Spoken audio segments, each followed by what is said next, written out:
nowadays, as many other service offering companies generate a lot of data. You could call it big data if you want.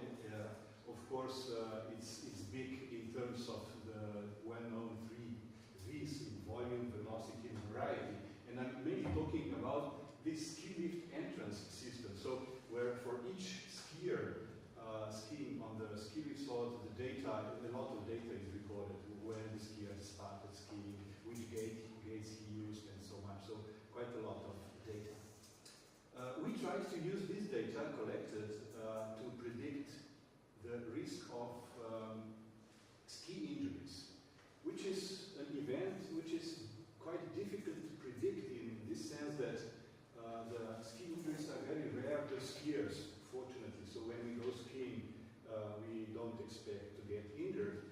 But if you look at the ski resort as a whole and count the number of skiers per day, these events are quite frequent. So the ski resorts have to provide medical services for dealing with this risk, these ski injuries. Ski injuries apparently depend on a number of factors, like skier skills, the situation on the slope, congestion, snow conditions, weather conditions, and many other things.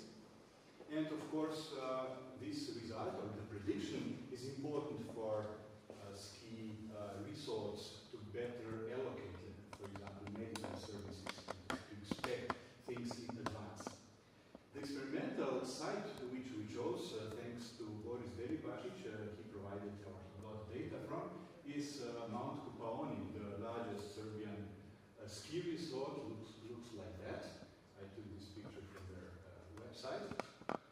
And the number is that the lift capacity is 32,000 ski lift transportations per hour, which is quite a lot.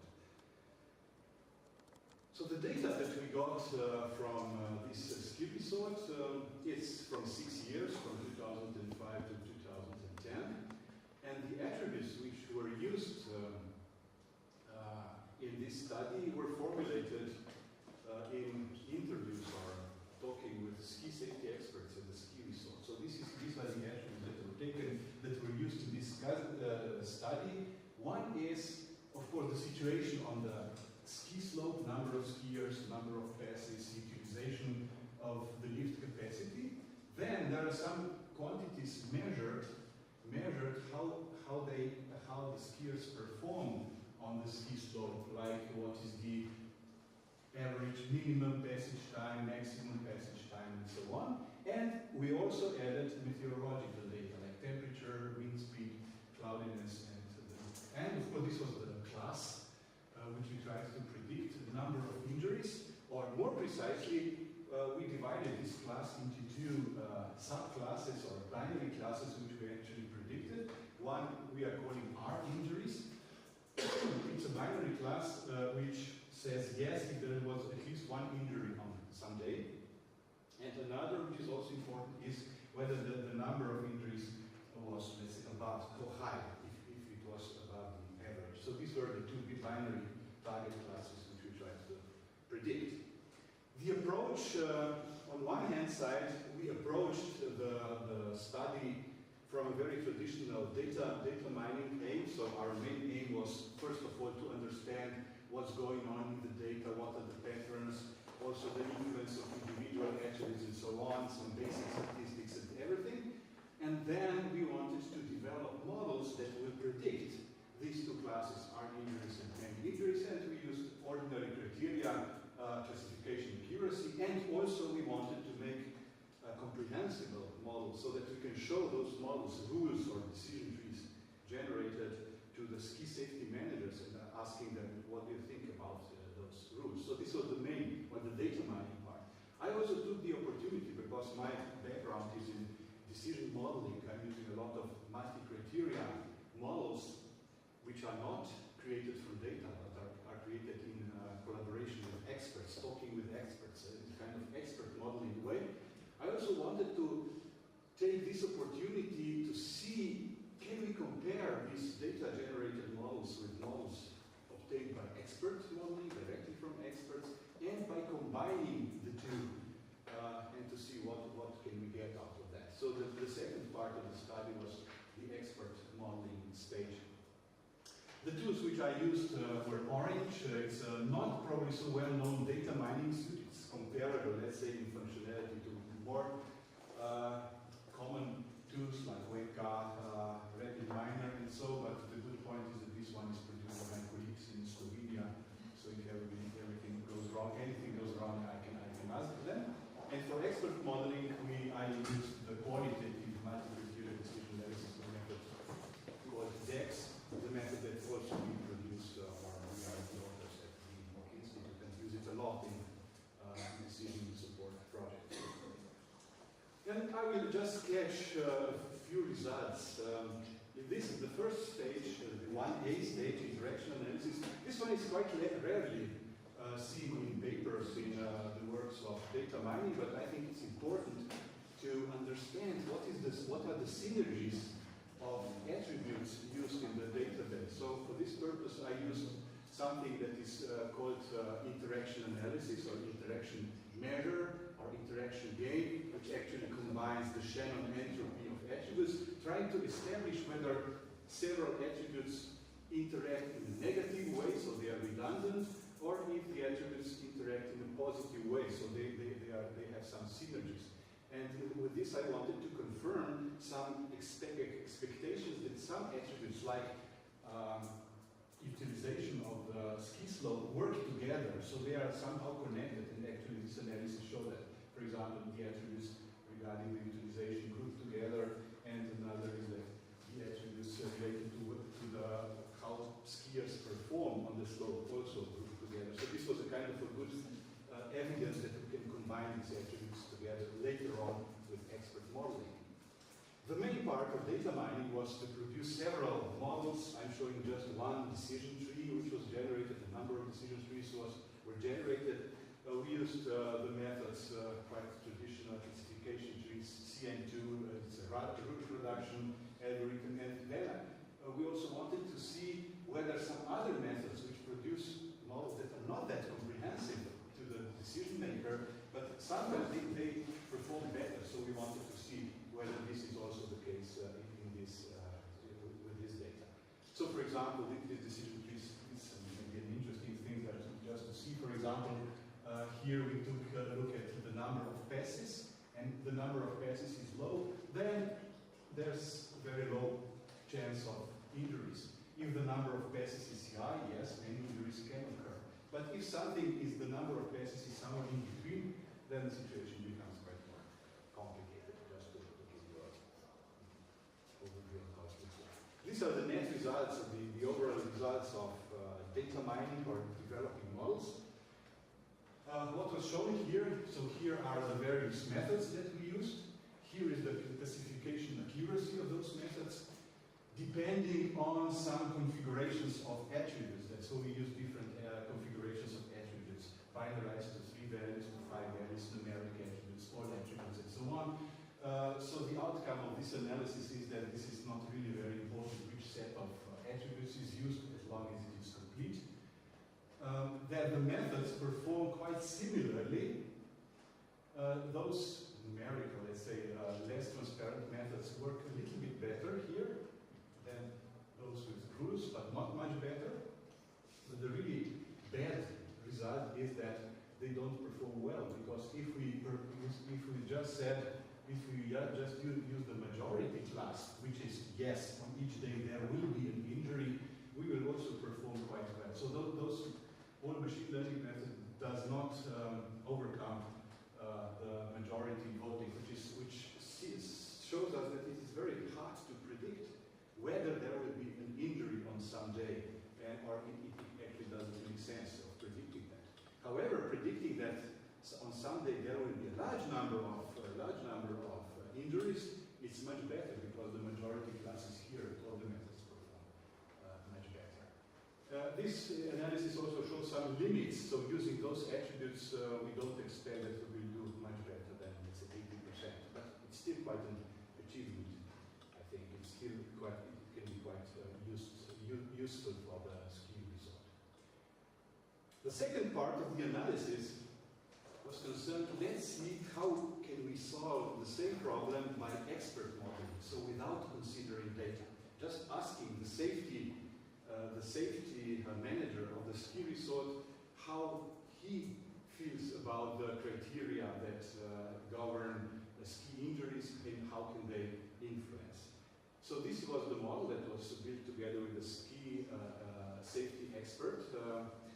The methodology used was DEX, which is a multi-criteria method. So in fact the DEX goes so that we first construct a hierarchy of attributes. In this case, the risk depends on crowding, which depends on some input attributes, number of skiers, number of passes, utilization, and on weather. So only crowding and weather criteria were used by the expert in this model. And there are some rules which tell us how these things can combine together, and these rules in DEX are acquired in the form of this kind of decision tables, for example. So these are the rules saying, if crowding is medium, weather is low, such that it generates low risk, then the overall risk will be low. So this was obtained entirely by the expert, and the result was not too good, because this model performed about 10 to 15%, depending on which models you take into account, worse than data mining. So the model was not that accurate. However, in the last stage, then we built on this model and on the data mining results and attempted to create a DEX model, which means a multi-criteria model, a rule-based model, which contains all the attributes. And the main thing here, the main, let's say, contribution here was we tried some new methods of defining decision groups in this model by some statistical analysis of data. In the paper, this is quite explained in more detail. I will explain or just show it on this simple example. So what we did is, first, some kind of a statistical analysis of the situation. So, for example, we do so this analysis, the white part of this table is obtained entirely from data analysis. So we looked at the data and looked, for example, if the number of skiers was low, number of passes was low, the utilization of the slope was low. What is then the situation? And the data showed that in this case, in 1/3 of days, there were injuries, but the injuries were very low, so they were not above the average. So we then assigned by some rule that in this case, the assigned class or the assigned risk should be considered low. And we did this for all the items, the white items, which were obtained by data analysis. What is interesting here is that, of course, in the data, there was some missing evidence. So in fact, the machine learning algorithms couldn't use this evidence because it was not there for some combinations which are, I would say, quite unlikely, like low number of skiers, high number of passes, and low utilization. This cannot really happen very often in practice, so it's no surprise that it was missing from the data. But here we used something that is often used in decision support and in expert modeling, but is quite frequently overlooked in machine learning algorithms, and this is the principle of dominance. Which means that, for example, if something, so I have some data item which is known, some combination that is known. If this situation improves, then, or the risk becomes higher, for example, then also the risk here should become higher. And using this principle of dominance for this particular table, we were able to fill in almost the whole table. And also, using this principle of dominance or consistency, we also found out that an data item here was inconsistent with the other. So the data showed some inconsistency, of course, which is not uncommon because of the stochastic nature of ski injuries and so on. But we were able to correct these injuries. So the result of this process were a set, here I'm showing this only on one table, a set of decision tables that were then built into the expert developed this kind of model. So it's a model which was combined by expert knowledge and from data, and the net result was very good, in fact. So with this combining these expert-based rules, data analysis rules, combining with the principle of dominance and combining with or trying to find inconsistencies in data, we obtained a model which has a very high, relatively high accuracy. Only one method slightly outperformed, one data mining slightly outperformed this one, which is naive Bayes.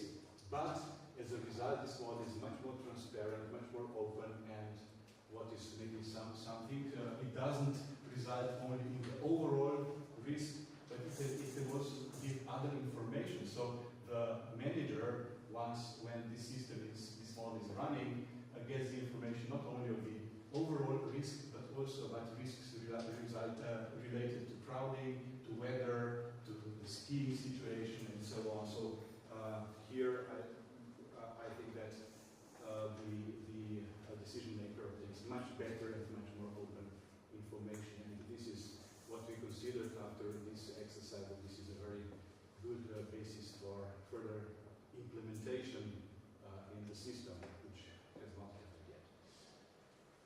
So the conclusion, what were the results of this study? Quite several. So we confirmed by this practical analysis that skill-if gate data combined with meteorological data and expertise provide very feasible foundation for predicting ski injury risk. We also found out that maybe the limit using these attributes is about 80%. I'm talking about classification accuracy. So what we contributed here were, so we identified effects and mutual iterations of some factors. We developed transparent models, and these models are directly applicable to Mount Copernic data. However, for maybe other ski resorts, I would claim that the methodology can be used, but not the models directly, because the situation there is, of course, different, and so this process should have been repeated. And we also see that only the expert model was less accurate than the model, so it was an advantage of data mining methods in this case over pure expert modeling case.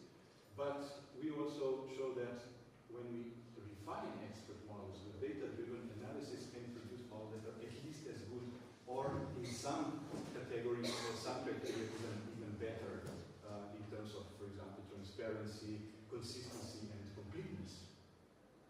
I didn't talk about that, but some decision trees were, for example, quite clearly incomplete and inconsistent, while the model that was developed in this way is guaranteed to be such. So about, not all here, sorry for that, the format has changed on this machine. No, sorry, it's a mistake. I'm sorry for that. So yes, okay, so this was the conclusion. Thank you very much. Okay, thank you, Marco.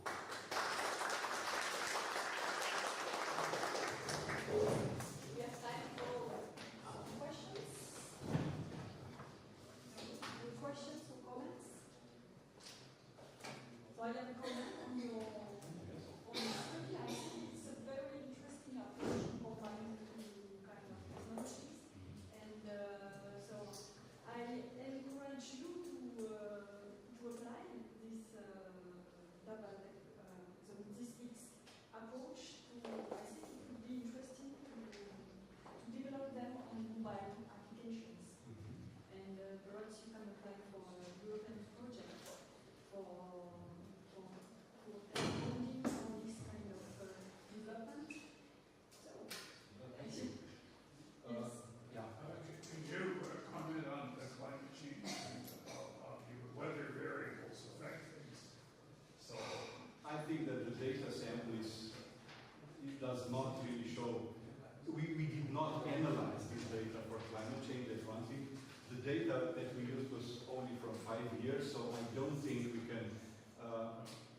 what I was thinking was maybe find that it's sensitive to temperature or something like that. So if temperature is going to rise in the future, then you could expect.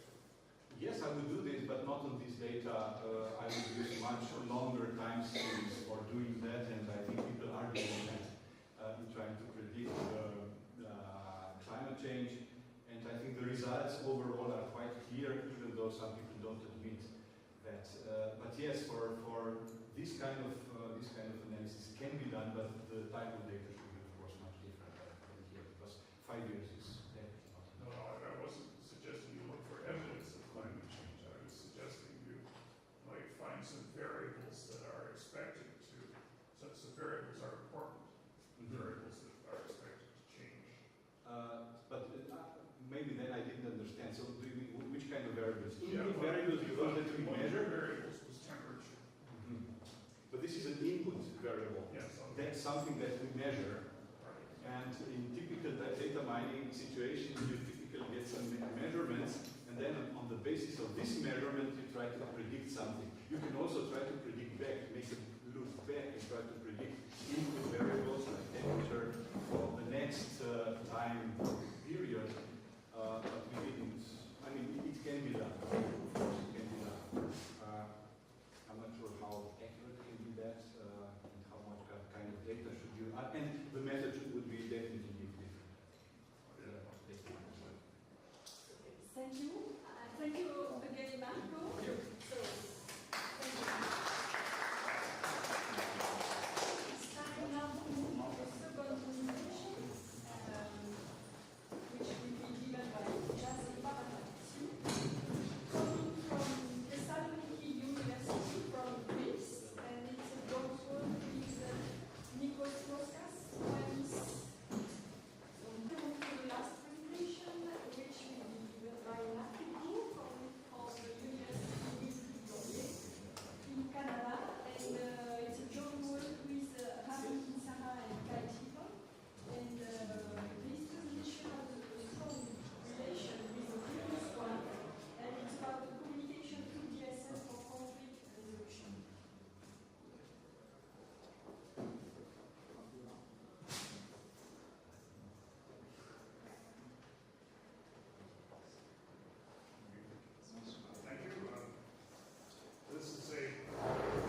swerve than player 2 does.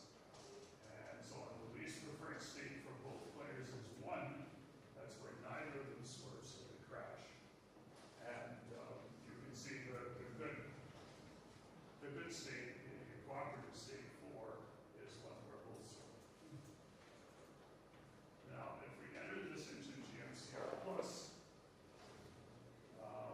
this will show you some of the calculations. You enter the two, so you enter the two decision makers for each decision maker. You can click on it to enter its possible options. This is very simple, so not much is done. Not much is required here. For each, another parameter definition is a move reversible or not? And this particular model of chicken, you can do something else, but this particular model of chicken says if you swerve, you can't take it back. Here is the order of preferences that I indicated before. That's in this case with the standard directive.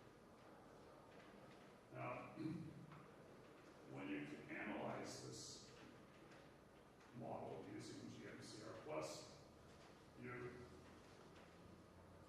you find some stabilities. Now, so I'll say a little bit about these stability definitions. This is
That is very interesting. I want to try the software.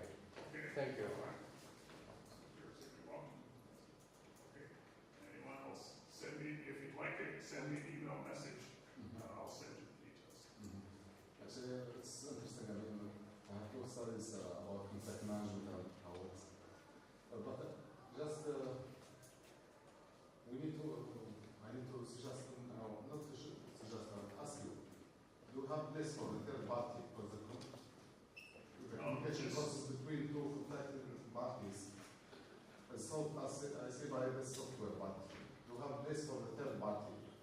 Our software is to advise a party to a negotiation who could typically be one of the negotiators, but could also be a third party who wants to understand what is going on or who sets the rules for negotiation to try and perhaps change the way that negotiations occur in the future. So the one thing is that this is not software that you would run in the middle of a negotiation and tell people, well, that you would use this is what you think, but this is where you should end up. We don't do that. We take an individual person, we use their view of the situation, their view of what their own preferences are, what the other side's preferences are. If they're totally wrong, then we make no promises. So we only advise people based on what they tell us. And so we think of it as a prescriptive Yeah. system. It's in very practical, especially when there